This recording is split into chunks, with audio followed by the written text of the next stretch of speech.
I worked in the clothing industry for well over 20 years, running businesses, running marketing and sales activities, doing product development, and ultimately running a £30 million turnover lingerie business based in the Midlands. And come the late 90s, early 2000s, I'd had enough of making people redundant and trying to fight against a dying textile business in the UK. And along came the Olympics. And so I went back to university, did a master's degree in sport and leisure management at Loughborough, and somehow miraculously ended up at England Netball immediately after graduating. And I was their commercial director for 3 years.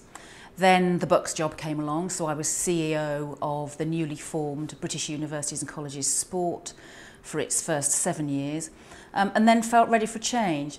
This role here at the Sports Park was really the only role in higher education that I was interested in because of its unique business model. The unit, the centre was built 6 years ago by the University of Surrey for £36 million worth of investment. And we're a self-sustaining business model. That really means that the university doesn't fund us directly, but the activity that we deliver here at the Sports Park enables us to deliver the things that we need to our students and our other constituent clients. So we generate commercial income from our partners, people like the RFU and Harlequins, our public membership, and our association with professional sport through our 3 franchises. And that commercial income enables us to deliver what we need to our growing student body. It's an interesting progression, really. I think when I decided first to come into the sports business, I was quite an interesting prospect.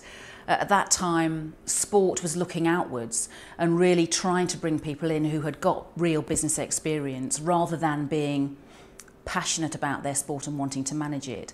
And so it was just timely, really. Having done the Masters at Loughborough, I established my credentials with some sport knowledge, but also brought over 20 years of business experience. And that experience tells you different things. Sport had not at that time been particularly commercial in its outlook, and so I brought a whole range of experiences from leading teams, running businesses, managing change, which the sport industry appeared to value. Listening's a really good skill, and I think I have that.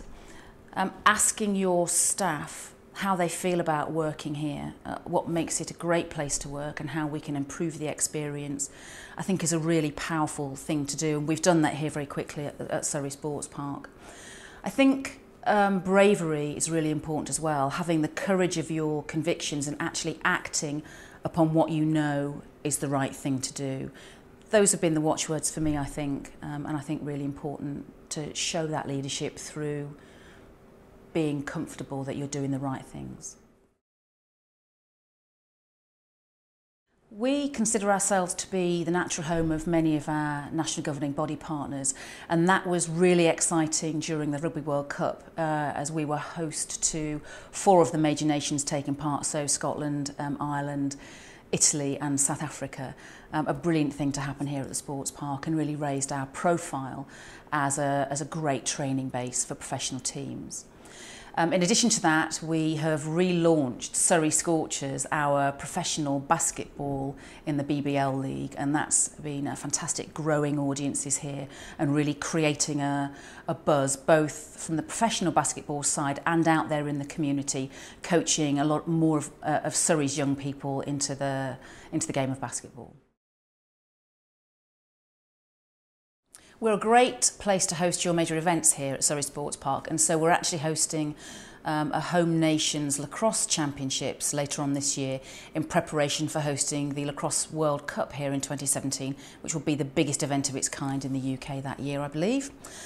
Also, we're the home of GB Boccia, and in preparation for the Olympics, of course, they're training hard here at the moment, as are the RFU, in preparation for going off to play in the Sevens later on in the year in Rio. Then, of course, we have the third running of Netball London Live up at the Copper Box in March, where we'll have 6,000 Mad Netball fans cheering on Surrey Storm.